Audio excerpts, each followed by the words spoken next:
السلام علیکم ورحمۃ اللہ وبرکاتہ ان الحمد للہ نحمدہ ونصلی علی رسولہ الکریم اما بعد فاعوذ باللہ من الشیطان الرجیم بسم اللہ الرحمن الرحیم۔ اللہ تعالیٰ کو راضی کرنے کا اور اللہ تعالیٰ تک پہنچنے کا سب سے آسان راستہ یہ ہے کہ انسان اس چیز کی اتباع کرے، اس بات کی اتباع کرے جس کی اتباع کرنے کا حکم اسے اللہ نے دیا ہے۔ انسانیت کو کفر و شرک کے اندھیروں سے نکالنے کے لیے، انسانیت کو بندوں کی بندگی سے نکال کر ایک اللہ کی توحید کے راستے پر چلانے کے لیے انبیاء کرام کی ایک جماعت اس دنیا میں تشریف لائی، اور ہر نبی نے سب سے پہلا پیغام جو اپنی امت کو دیا وہ یہی پیغام توحید ہی تھا۔ اس پیغام توحید کے ذریعے سے ان کو سمجھایا گیا کہ اے لوگو، اللہ کے برابر والے جو تم نے ٹھہرا رکھے ہیں، اللہ کے علاوہ جو تم نے مشکل کشا، حاجت روا اور دستگیر بنا رکھے ہیں، ان سب کو چھوڑ کر ایک اللہ پر توکل کرتے ہوئے، اس پر ایمان رکھتے ہوئے، اس پر یقین رکھتے ہوئے ایسا خالص طریقے سے ایمان لایا جائے کہ پھر ویسا توکل اور بھروسہ کسی اور پر نہ کیا جائے۔ اور یاد رکھیے کہ پیغام توحید سب سے پہلے ہے، نماز کا حکم بعد میں ہے، زکوٰۃ کا حکم بعد میں ہے، حج و عمرہ کا حکم بعد میں ہے، جہاد کا حکم بعد میں ہے۔ پہلے پیغام توحید ہے تاکہ انسان اس توحید کے ذریعے سے اپنے رب کا تعارف حاصل کر لے، اپنے رب کو پہچان لے، اس بات کو پہچاننے کی کوشش کرے کہ جس رب کی عبادت کے لیے اسے اس دنیا میں بھیجا گیا ہے وہ رب اس سے کس بات کا تقاضا کرتا ہے۔ پہلے اس رب کی معرفت کو سیکھ لیا جائے، باقی نیک اعمال تو بعد میں ہیں۔ اور قرآن حکیم نے کئی جگہ پر دعوت فکر دیتے ہوئے اس بات کی طرف اشارہ بھی کروایا ہے، جیسے کہ ارشاد باری تعالیٰ ہے ان الذین آمنوا وعملوا الصالحات، کہ بے شک وہ جو ایمان لائے اور صالحہ اعمال کیے۔ ایمان کا تذکرہ پہلے ہے، یعنی کہ پہلے عقیدہ توحید کو درست کیا جائے، اللہ تعالیٰ کی وحدانیت کا جو عقیدہ ہے اس کو خاص کیا جائے، اس کو کفر و شرک کی غلاظت سے پاک کیا جائے۔ پہلے عقیدہ توحید کی درستگی ہے، اس کے بعد صالحہ اعمال ہیں۔ ان الذین آمنوا وعملوا الصالحات لہم جنات تجری من تحتها الانہار ذالک الفوز الکبیر، یہی بڑی کامیابی۔ انبیاء کرام اپنے بیٹوں کو توحید کی نصیحتیں کرتے رہے۔ آئیے قرآن حکیم کی چند آیات آپ کے سامنے بیان کرتا ہوں کہ جس سے ہمیں اس عقیدہ توحید کی اہمیت کا پتہ چلے گا۔ سورہ بقرہ ہے، اس کی آیت نمبر 132 ہے۔ اللہ تعالیٰ فرماتا ہے وَوَصَّى بِهَا إِبْرَاهِيمُ بَنِيهِ وَيَعْقُوبُ، اور جب ابراہیم نے اور یعقوب نے اپنے بیٹوں کو نصیحت کی، اپنے بیٹوں کو وصیحت کی، یا بنی ان اللہ اصطفیٰ لکم الدین فلا تموتن الا وانتم مسلمون، کہ اے میرے بیٹو، اللہ نے تمہارے لیے اس دین کو پسند کر لیا ہے، بس تم ہرگز نہ مرنا مگر مسلمان۔ حضرت ابراہیم علیہ السلام اور حضرت یعقوب اپنے بیٹوں کو نصیحت کر رہے ہیں کہ اے میرے بیٹو، مرتے دم تک اہل ایمان میں سے رہنا، یعنی کہ اپنے ایمان کی حفاظت کرنا، عقیدہ توحید کو درست رکھنا، اس میں کفر و شرک کی غلاظت کو شامل نہ ہونے دینا، اس حال میں مرنا کہ تم مسلمان رہنا۔ مسلمان وہ ہے جو اللہ تعالیٰ پر ایمان لانے کے بعد اللہ تعالیٰ کے ساتھ کسی اور کو شریک نہیں کرتا، جبکہ وہ شخص جو ایمان لانے کے بعد اللہ تعالیٰ کے ساتھ غیر اللہ کو شریک کرے، یہ شخص مسلمان باقی نہیں رہتا بلکہ یہ مشرک بن جاتا ہے، اور اگر یہ اسی حالت میں مر جائے تو اللہ کی قسم مشرک پر اللہ کی جنت حرام ہے۔ جبکہ مسلمان خالص ایمان والا،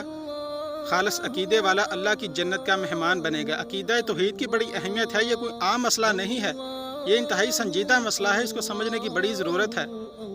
آج معاشرے میں آپ دیکھ لیجئے کہ عقیدہ توحید کے داعی کتنے ہیں، کتنے لوگ ہیں کہ جو لوگوں کو عقیدہ توحید کا درس دیتے ہیں، لوگوں کو شرک کے رستے سے نکال کر توحید کی دعوت دیتے ہیں، بہت کم لوگ ہیں۔ آج تو ماجرا یہ ہے کہ بہت سارے نام نہاد پیروں نے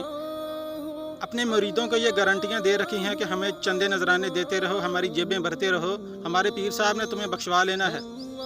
سلسلہ قادریہ میں داخل ہو جاؤ، غوث پاک کے مریدوں میں اپنا نام لکھوا لو، غوث پاک کے مریدوں کی لسٹ میں تمہارا بھی نام لکھ لیا جائے گا، پھر سرکار غوث پاک وہ رجسٹر رسول اللہ صلی اللہ علیہ وآلہ وسلم کی بارگاہ میں پیش کریں گے، اور وہ آگے اللہ کی بارگاہ میں پیش کر کے تمہارے لیے جنت کے ٹکٹ کٹوا لیں گے۔